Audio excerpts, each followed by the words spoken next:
자, 오늘 우리 난세계 제가 또 오랫동안 1페이지에 또 광고를 지금 30여 년 다 된 것 같아요. 한 30년쯤 1페이지입니다. 오늘 난세계 우리 김도엽 우리 국장님께서 오셨는데 취재를 하러 왔습니다.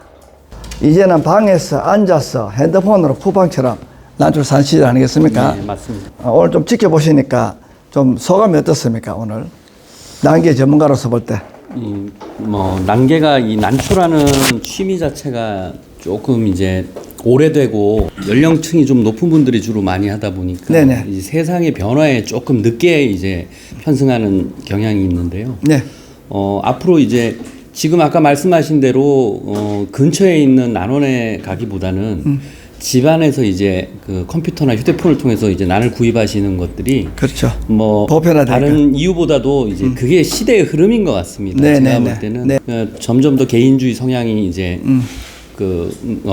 이렇게 점점 이렇게 몸에 배다 보니까 사람들이 그런 난개뿐 아니라 전반적으로 다 그런 소비가 이제 널리 이렇게 안착이 되고 있는데 시대 흐름에 맞춰서 이렇게 먼저 발빠르게 어떤 가이드라인을 잡아주시고 먼저 이제 발자취를 좋은 길로 이렇게 남겨주신다는 면에서 굉장히 저는 오늘 바람직하고 인상 깊었습니다. 그리고 앞에 나왔습니다. 자, 질문 이제 있으시면 해주시기 바랍니다. 인리거선의 관유정에서는 통상 며칠 만에 관수를 하고 계시는지. 예, 저희들은 주간 온도를 20도에서 24도 정도 잡고 있으니까 저희들은 3일 정도에 한 번씩 물을 충분히 준다고 보시면 될 것 같습니다. 신화가 잘 자라다가 죽어버리는 경우가 어떤 경우가 있어요? 신화가 자라다가 죽어버리는 경우는 제일 많은 경우가 감염이라고 볼 수 있고요. 또 두 번째는 저장 양분율이 고갈돼서 우리가 하루에 필요한 당량이 필수 대사량이라고 정해져 있습니다. 그 대사량을 못 채울 때는 몸속에 축적되어 있는 걸 끌어다 써야 되는데 그것마저도 되지 않을 때는 저혈당 쇼크로 죽을 수 있다는 것입니다. 대부분이 감염이라고 봐야 되죠. 그리고 신화가 잘 자라다가 죽는 건 스케일링이라고 하는 제 책에 보면 이 스케일링이 자세하게 수록되어 있습니다. 이 책을 사셔서 정독을 해보시면 여기에 전부 방법이 들어있습니다. 화경신장법이 궁금합니다. 화경신장은 우리 해마다 날마다 나오는 질문인데요. 화경이 이렇게 자라는 건 지베레린이라고 하는 호르몬에 의해서 만들어집니다. 지베레린 호르몬은 온도가 높아져야지 작동을 합니다. 그리고 화경이 신장하는 데는 세포가 늘어나기 때문에 상당한 칼로리가 소모가 됩니다. 그래서 건강한 난초가 되어야 되고 그 다음에 겨울에도 실시간으로 광합성이 잘 돼서 저당량이 좀 만들어져야 되고 호르몬이 잘 작동될 수 있게끔 온도를 좀 주셔야 됩니다. 그리고 물이 충분히 가야 됩니다. 유전적으로 화경 신장이 잘 안 되는 포기들도 있습니다. 그런 포기들은 조금 주의를 하셔야 되고요. 유전적으로 덜 되는 거는 피하라는 것이죠. 우리가 조그마한 포들이 우리가 사료 많이 준다고 진돗개가 좀 커지지 않지 않습니까? 유전적으로 그런 것들은 좀 피하시고 2월달 난 관리 방법 주의사항 2월달에는 금년 같은 경우는 주간 기온이 좀 높기 때문에 조금 움직일 수가 있습니다. 있기 때문에 주간에 만약에 25도 이상 이렇게 기온이 올라가게 되면 우리 광합성을 통해서 만드는 당보다 소모되는 양이 더 많아질 수 있기 때문에 주간 온도를 높이시지 말고 그다음에 야간 온도도 너무 높게 되면 과호흡으로 또 당 소모가 일어나기 때문에 조금 화살 시일을 당겼다가 갈 수 있게끔 이렇게 조금 온도 조절을 조금 차갑게 저희 농장 그렇게 하고 있습니다. 해서 하시면 좋을 것 같습니다. 정일환님, 가온 출란을 구매할 재배는 다 죽습니까? 가온 출란을 구매하면 다 죽지는 않습니다. 가온도 위험한 단계까지 치른 가온이 있고 그 다음에 의료적인 차원에서 했는 게 있기 때문에 가온은 범위가 굉장히 넓습니다. 어떤 범위의 가온을 했는지에 따라서 달라질 수가 있다는 점이고요. 그 다음에 가온도 실력이 있는 사람과 없는 사람의 차이가 좀 있겠죠. 그리고 가급적이면 가온 지금 여기서 가온이라는 건 촉성 재배를 뜻하는 것 같은데요.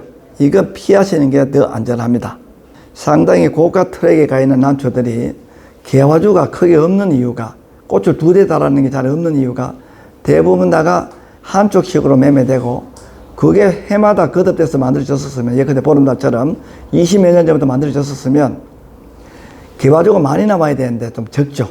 그거는 중간에 유실됐다, 사망했다, 망실됐다, 이렇게 합리적인 의심을 할 수 있거든요.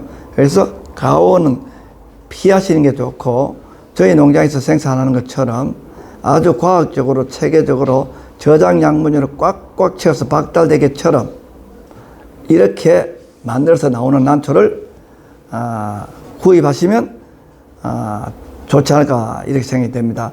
아니, 명장님, 그럼 어디 가야지 안전한 걸 살 수 있나요? 예, 안전한 걸 판매하는 집으로 가면 되겠죠.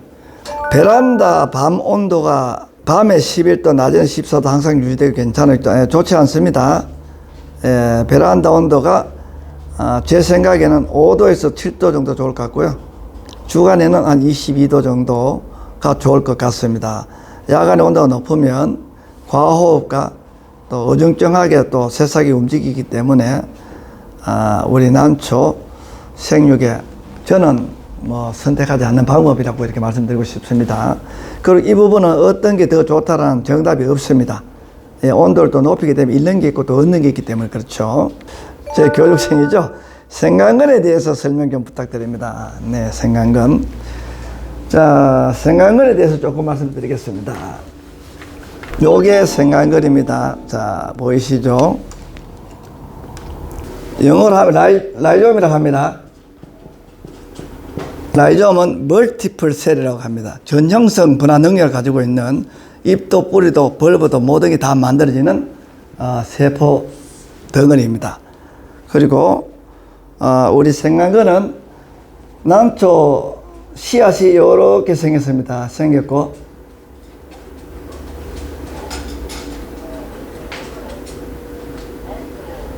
예, 종피가 이렇게 생겼고, 여기 종자입니다. 여기 세포 덩어리인데, 얘가 떨어지게 되면, 야생이 떨어지게 되면 요 속으로 관이 있어요. 요 관으로 우기 때, 장마 때 물이 싹 들어가게 됩니다. 좁기 때문에 물기둥이 생겨죠. 모색하는 현상이라 부르죠. 자, 요렇게 들어가서 요 종자인 요 씨, 엠브리오라고 합니다. 엠브리오가 팽창을 합니다. 들어가는 물에 있는 영양분을 통해서 팽창해서 만들어질 때 부정형으로 만들어집니다. 이게 생겼는 게 생강처럼 생겼다고 해서 생강근이라고 하는 거거든요.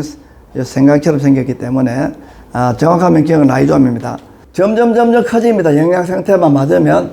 그래서 이걸 키워서 하나씩 나누어서 심게 되면 또 여러 개가 나올 수 있습니다. 라이좀은 난초의 생명체 일부분이고, 종자가 발화했을 때 식물체로 바로 가지 않고, 식물체라는 건 잎과 뿌리, 벌브로 정확하게 구획되어 있는 것으로 가지 않고 중간 단계로 머물렀다가 영양 상태가 많아질 때 우리 산삼을 치면 뇌두하고 같다, 이렇게 보시면 될 것 같습니다. 씨앗의 수정은 어떻게 이루어지는지, 그거는 암술머리가 이렇게 생겼죠. 자, 여기에 보면 여기는 요 자리가 수술이고요. 숫꽃가루, 남자로 치면은 정자의 덩어리가 모여져 있는 것이고, 그 안을 들여다보면 안에 주두라고 하는 게 있습니다. 주두, 화주라고 부르는 것이고, 요게 숫꽃가루 덩어리입니다. 여기는 없죠. 여기는 있는데, 없는 건 떨어졌다는 얘기고, 요 뒤편을 요렇게 들여다보면 거기에 바로 요렇게 생겨서 요게 꽃가루 덩어리가 있고, 안에 요렇게 오목하게 해서 요렇게 생겼습니다. 난초 꽃은 요게 자방이 요렇게 있고요. 자방 밑에는 화경, 꽃대가 있고, 요거는 자방이죠. 아기가 들어있는 곳입니다.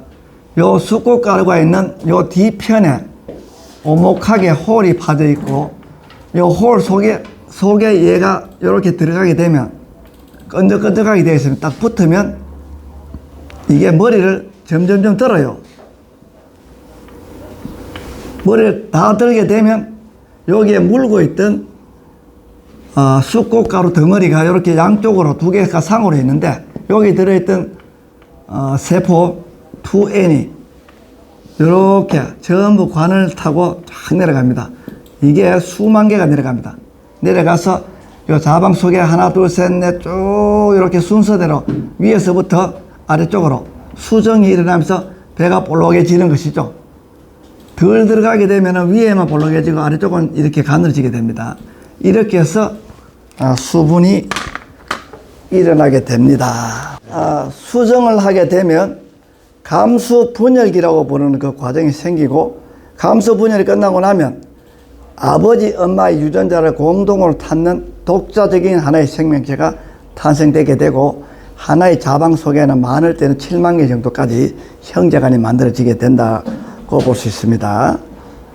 이게 이제 날아가게 되면 빠르면 1년, 늦으면 7년 정도 시간이 소요되면서 새싹으로 거듭나게 됩니다.